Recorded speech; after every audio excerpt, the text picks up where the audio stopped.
வணக்கம் ரவினா. மயிலாடுதுறை அருகே அடியாமங்கலம் கிராமத்தை சேர்ந்த ஒரே சமூகத்தை சேர்ந்த வைரமுத்து, மாலினி இருவரும் கடந்த 10 ஆண்டுகளுக்கு மேலாக காதலித்து வந்தனர். 2 நாட்களுக்கு முன்பு காவல் நிலையத்தில் நடைபெற்ற பேச்சுவார்த்தையில் பெண் காதலனுடன் செல்வதாக கூறிவிட்டு சென்று விட்டார். இந்நிலையில் காதலனை நேற்று இரவு மர்ம நபர்கள் வெட்டி படுகொலை செய்துள்ளனர்.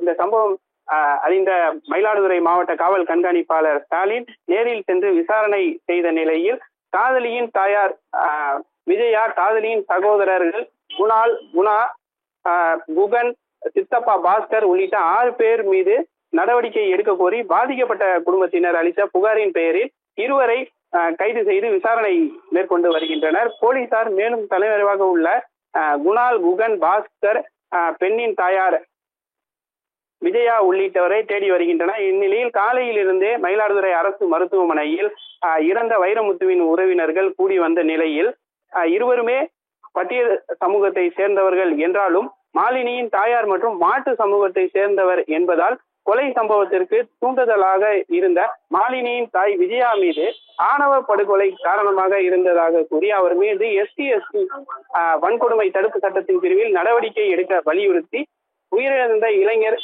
குடும்பத்திற்கு உரிய இழப்பீடு வழங்க வேண்டும் என்பதையும் வலியுறுத்தி தமிழ்நாடு தீண்டாமை ஒழிப்பு முன்னணி மாநில செயலாளர் வாஞ்சிநாதன், CPM கட்சி, விடுதலை சிறுத்தைகள் கட்சி மற்றும் பல்வேறு கட்சியினை சேர்ந்தவர்களும் உயிரிழந்த இளைஞர் குடும்பத்தை சேர்ந்த 150க்கும் மேற்பட்டோர் தற்பொழுது மயிலாடுதுறையில் இருந்து கும்பகோணம் செல்லக்கூடிய பிரதான சாலையில் சாலை மறியல் போராட்டத்தில் ஈடுபட்டு வருகின்றனர். தற்பொழுது அவர்களிடம் மயிலாடுதுறை மாவட்ட துணை காவல் கண்காணிப்பாளர் பாலாஜி பேச்சுவார்த்தை நடத்தி வருகிறார்.